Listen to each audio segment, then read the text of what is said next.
Go. Hi, this is the zoomlinkplus. This is a microphone or a transmitter which is worn by the teacher. The student will wear a receiver, but the teacher will wear a transmitter.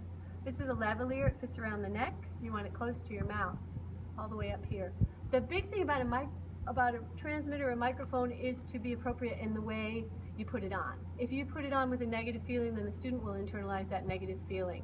Just when they hand it to you, say, "Oh, thanks, now you can hear me better." And always make it a positive. This is how it goes on. You want it close to your mouth. The closer it is to your mouth, the less likely it'll be to get noise around it and affect the signal. If you're wearing a badge or a necklace and it slams against there, it's going to be noisy as well. You can put your badge behind you. You can take your necklace off.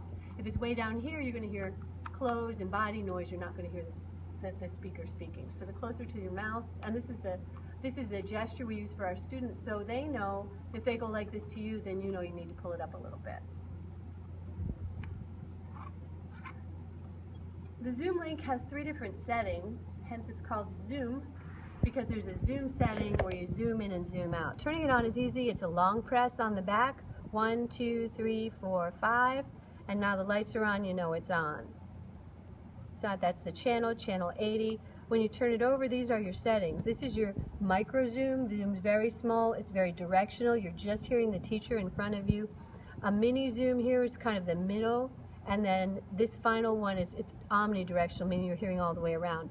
If the classroom is doing some kind of activity where you want the kids are talking behind or they're sitting at a table, you can set it on the table like this, and then they should be able to hear all the way around the table. If it's just their students wants to hear just the whole front part of the room, then you might want to put it in that middle one so they're hearing just the front part of the room. If they only want to hear the teacher, you want to just put it on that one. And we review this with our students because we think it's so important that they get the directionality of speech. A little bit tricky is that the microphone is here on the side, so be careful when you're banging it if it gets too loud, or make sure it's not being banged into a table or something. That could be uncomfortable. Sometimes when you're leaning over kiddos, that happens. Always remember you want to turn it off when you talk to another student or you want to go to the restroom. You want to just turn it off. Once again, it's a long press. 1, 2, 3, 4. Charging it is easy. This piece is called the pod, and it flips on here.